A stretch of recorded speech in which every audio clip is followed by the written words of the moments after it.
नमस्कार। RJ रोहिका Sharma channel में आप सभी का स्वागत है। आज की हमारी कहानी का नाम है पोस्ट मास्टर, जो कि बांग्ला कहानी है, लेकिन मैं आप लोगों को हिंदी में सुनाऊंगी। इसके लेखक हैं रविंद्रनाथ टैगोर जी। तो चलिए कहानी शुरू करते हैं। लेकिन उससे पहले मैं आप सभी से एक विनती करना चाहती हूँ कि अगर आप मेरे चैनल पर नए हैं तो कृपया करके चैनल को सब्सक्राइब करें। वीडियो अगर आपको अच्छी लगी तो लाइक करें, शेयर करें, हमें कमेंट करके बताएं कि आपको हमारे कहानी सुनाने का नज़रिया, अंदाज़ा कैसा लगा। तो चलिए कहानी शुरू करते हैं। काम शुरू करते ही पहले पहल पोस्ट मास्टर को उलापुर गांव आना पड़ा। गांव बहुत साधारण था। गांव के पास ही एक नील कोठी थी। इसीलिए कोठी के स्वामी ने बहुत कोशिश करके यह नया पोस्ट ऑफिस खुलवाया था। हमारे पोस्ट मास्टर कलकत्ता के थे। पानी से निकलकर सूखे में डाल देने से मछली की जो दशा होती है, वही दशा इस बड़े गांव में आकर इन पोस्ट मास्टर की हुई। एक अंधेरी 8 चाला में उनका ऑफिस था। पास ही काई से घिरा एक तालाब था, जिसके चारों ओर जंगल था। कोठी में गुमाश्ते वगैरह जितने भी कर्मचारी थे, उन्हें अक्सर फुर्सत नहीं रहती थी। ना वे शिष्ट जनों से मिलने जुलने के योग्य थे। खास तौर से कलकत्ता के बाबू ठीक तरह से मिलना जुलना नहीं जानते।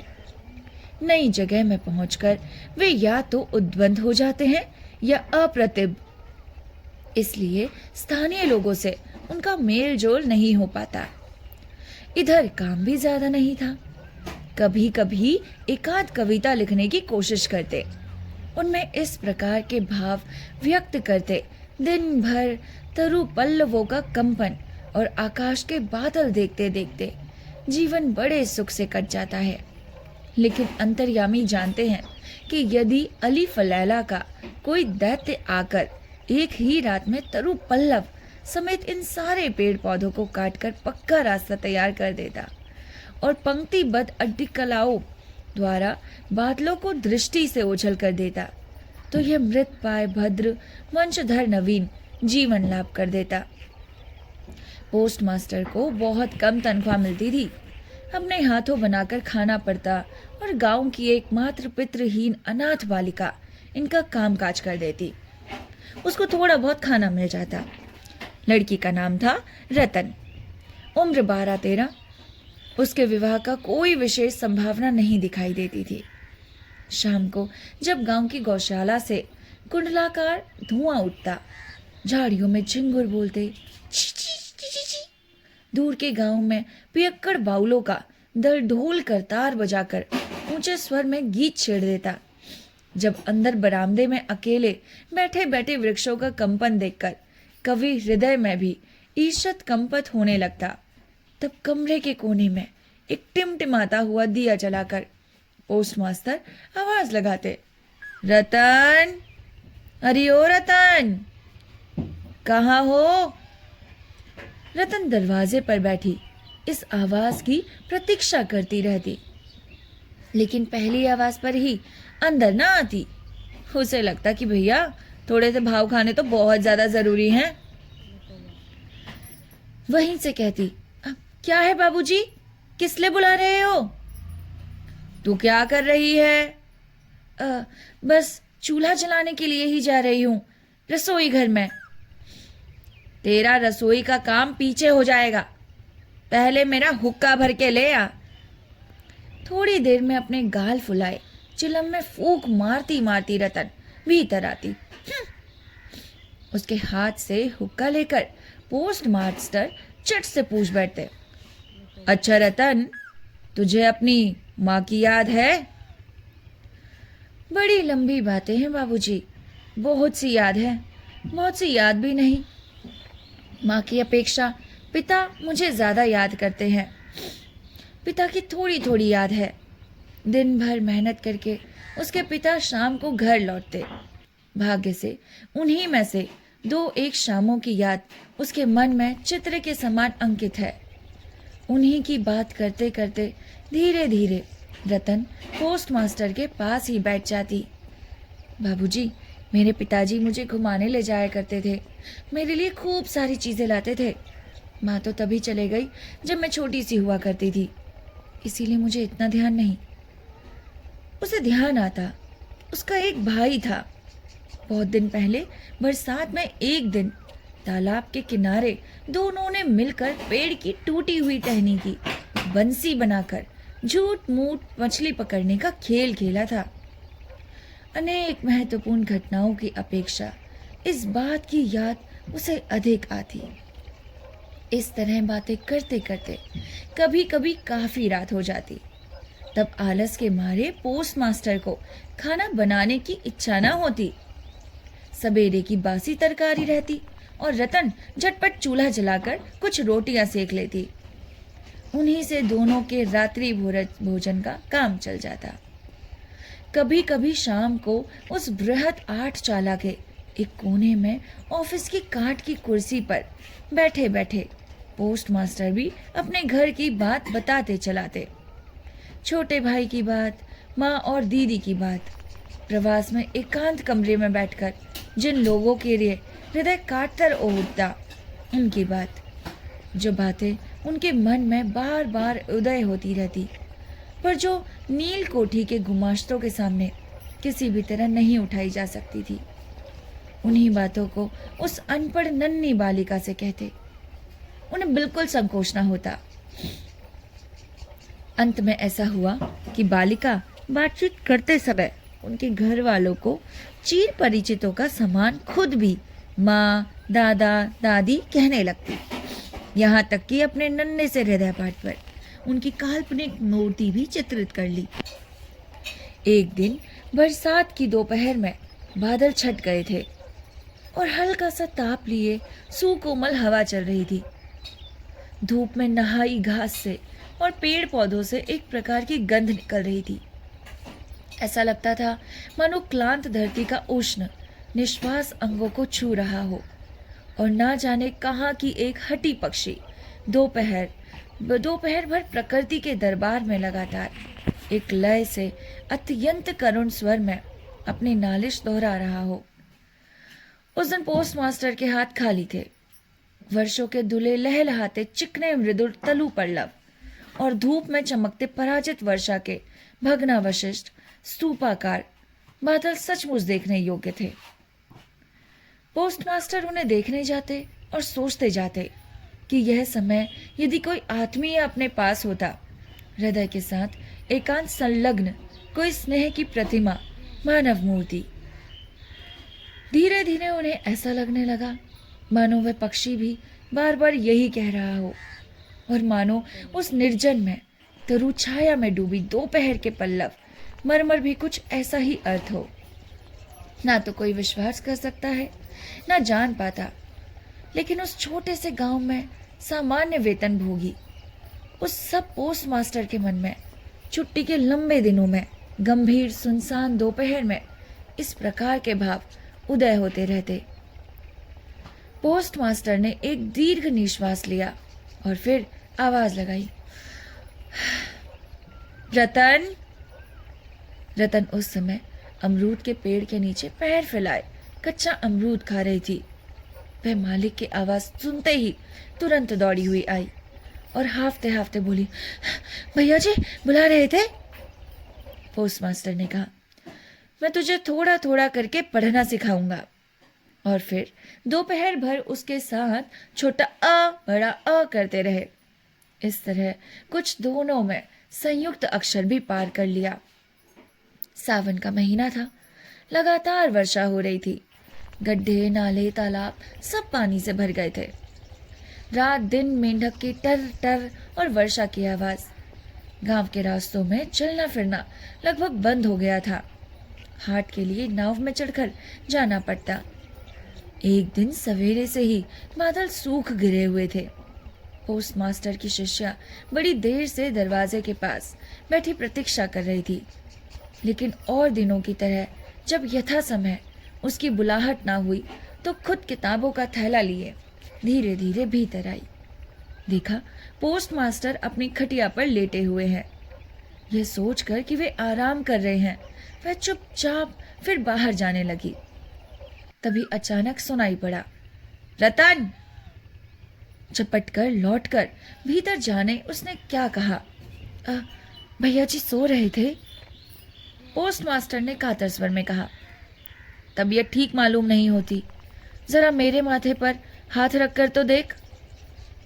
घोर वर्षा के समय प्रवास में इस तरह बिल्कुल अकेले रहने पर रोग से पीड़ित शरीर को कुछ सेवा पाने की इच्छा होती है। तब तो ललाट पर शंख की चूड़ियां पहने कोमल हाथ याद आने लगते हैं। ऐसे कठिन प्रवास में रोग की पीड़ा में यह सोचने की इच्छा होती है कि पास ही स्नेहमयी नारी के रूप में माता और दीदी बैठी है, और प्रवासी के मन की यह अभिलाषा व्यर्थ नहीं गई। बालिका रतन बालिका न रही, उसने फौरन माता का पद ग्रहण कर लिया। वह जाकर वैद्य को बुला लाई, यथा समय गोली खिलाई, सारी रात सिरहाने बैठी रही, अपने हाथों पथ्य तैयार किया, सैकड़ों बार पूछती रही, भैया जी कुछ आराम है क्या? कुछ दिनों बाद पोस्टमास्टर जब रोग शैया छोड़कर उठे तो उनका शरीर दुर्बल हो गया था। उन्होंने मन में तय किया, अब और नहीं, जैसे भी हो अब यहाँ से बदली करानी चाहिए। अपनी अवस्था का उल्लेख करते हुए उन्होंने उसी समय अधिकारियों के पास बदली के लिए कलकत्ता दरख्वास्त भेज दी। रोगी की सेवा से छुट्टी पाकर रतन ने दरवाजे के बाहर फिर अपने स्थान पर अधिकार जमा लिया, लेकिन अब पहले की तरह उसकी बुलाहट नहीं होती थी। वह बीच बीच में झांक कर देखती। पोस्टमास्टर बड़े ही अनमने भाव से या तो कुर्सी पर बैठे रहते या खाट पर लेटे रहते। जिस समय रतन बुलाहट की प्रतीक्षा में रहती, वह अधीर होकर अपनी दरख्वास्त के उत्तर की प्रतीक्षा करते रहते। दरवाजे के बाहर बैठी रतन ने हजारों बार अपना पुराना पाठ दोहराया। बाद में यदि किसी दिन सहसा उसकी बुलावट हुई तो उस दिन कहीं उसका संयुक्त अक्षरों का ज्ञान गड़बड़ ना हो जाए, इसकी उसे आशंका थी। आखिर लगभग 1 सप्ताह के बाद एक दिन शाम को उसकी पुकार हुई। कांपते हृदय से उसने भीतर प्रवेश किया और पूछा, भैया जी मुझे बुलाया था? पोस्टमास्टर ने कहा, रतन मैं कल ही चला जाऊंगा। कहाँ चले जाओगे भैया जी? घर जाऊंगा। और फिर कब लौटोगे? अब नहीं लौटूंगा। रतन ने और कोई बात नहीं पूछी। पोस्टमास्टर ने स्वयं ही बताया कि उन्होंने बदली के लिए दरख्वास्त दी थी, पर दरख्वास्त नामंजूर हो गई, इसलिए वे इस्तीफा देकर घर चले जा रहे हैं। बहुत देर तक दोनों में से किसी ने और कोई बात नहीं की। दिया टिमटिमाता रहा। घर के जीर्ण छप्पर को भेद कर वर्षा का पानी मिट्टी के सकोरे में टप टप टपकता रहा। बड़ी देर के बाद इतने धीरे उठकर रसोई घर में रोटियां बनाने चले गई, पर आज और दिनों की तरह उसके हाथ जल्दी जल्दी नहीं चल रहे थे। शायद उसके मन में रह रहकर तरह तरह की आशंकाएं उठ रही थी। जब पोस्टमास्टर भोजन कर चुके तब उसने पूछा, भैया जी मुझे अपने घर ले चलोगे? पोस्टमास्टर ने हंसकर कहा, वाह, यह कैसे हो सकता है? किन कारणों से ये बात संभव न थी? बालिका को समझाना उन्होंने आवश्यक नहीं समझा। रात भर जागते और स्वप्न देखते हुए बालिका के कानों में पोस्टमास्टर की हंसी मिश्रित स्वर गूंजते रहे। वाह, यह कैसे हो सकता है? वाह, यह कैसे हो सकता है? सवेरे उठकर पोस्टमास्टर ने देखा कि उनके नहाने के लिए पानी पहले से ही रख दिया गया है। कलकत्ता की अपनी आदत के अनुसार वे ताजे पानी से ही स्नान करते थे। ना जाने क्यों बालिका यह नहीं पूछ सकी कि वे सवेरे किस समय यात्रा करेंगे। बाद में कहीं तड़के ही जरूरत ना पड़ जाए, यह सोचकर रतन उतनी रात में ही नदी से उसके नहाने के लिए पानी भर कर ले आई थी। स्नान समाप्त होते ही रतन की पुकार हुई। रतन ने चुपचाप भीतर प्रवेश किया और आदेश की प्रतीक्षा में मौन भाव से एक बार अपने मालिक की ओर देखा। मालिक ने कहा, रतन, मेरी जगह जो सज्जन आएंगे मैं उन्हें यह कह जाऊंगा, वे मेरी ही तरह तेरी देखभाल करेंगे। मेरे जाने से तुझे कोई चिंता करने की जरूरत नहीं है। इसमें कोई संदेह नहीं कि ये बातें अत्यंत स्नेहपूर्ण और दयाद्र हृदय से निकली थी, किंतु नारी के हृदय को कौन समझा सकता था। रतन इसके पहले बहुत बार अपने मालिक के हाथों अपना तिरस्कार चुपचाप सहन कर चुकी थी, लेकिन इस कोमल बात को वह सहन न कर पाई। उसका हृदय एकाएक उमड़ आया। उसने रोते रोते कहा, नहीं नहीं, तुम्हें किसी से कुछ कहने की जरूरत नहीं है, मैं नहीं रहना चाहती। पोस्टमास्टर ने रतन का ऐसा व्यवहार पहले कभी नहीं देखा था, इसलिए वे अवाक रह गए। नया पोस्टमास्टर आया। उसको सारा चार्ज सौंप देने के बाद पुराने पोस्टमास्टर चलने को तैयार हुआ। चलते चलते रतन को बुलाकर बोले, रतन, तुझे मैं कभी कुछ न दे सका, आज जाते समय कुछ दिए जा रहा हूं, इससे कुछ दिन तेरा काम चल जाएगा। तनख्वाह में जो रुपए मिले थे उनमें से राह खर्च के लिए कुछ बचा लेने के बाद उन्होंने बाकी रुपए जेब से निकाले। यह देखकर रतन धूल में लौटकर उनके पैरों से लिपट कर बोली, भैया जी, मैं तुम्हारे पैरों पड़ती हूँ, मेरे लिए किसी को कोई चिंता करने की जरूरत नहीं। यह कहते कहते वह तुरंत वहां से भाग गई। भूतपूर्व पोस्टमास्टर दीर्घ निश्वास लेकर हाथ में कारपेट का बैग लटकाए, कंधे पर छाता रखे, कुली के सर पर नीली सफेद धारियों से चित्रित टीन की पेटी लेकर धीरे धीरे नाव की ओर चल दिए।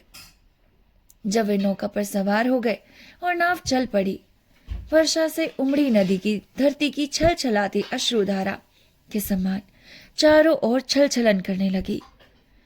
तब वे अपने हृदय में एक तीव्र व्यथा अनुभव करने लगे।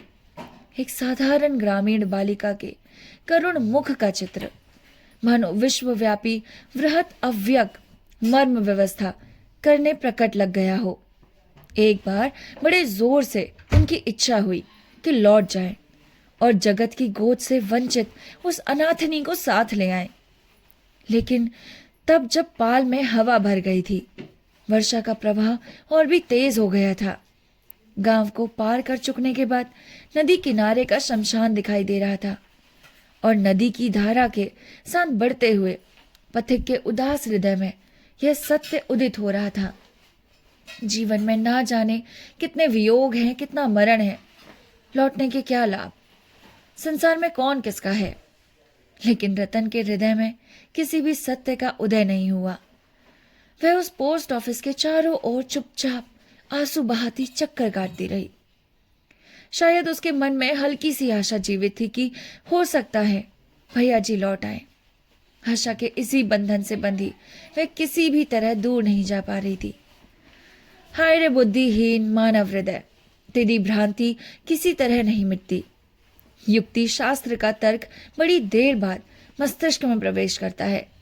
प्रबल से प्रबल प्रमाण पर भी अविश्वास करके मिथ्या आशा को अपनी दोनों बाहों से जकड़कर तू भरसक छाती से चिपकाए रहता है।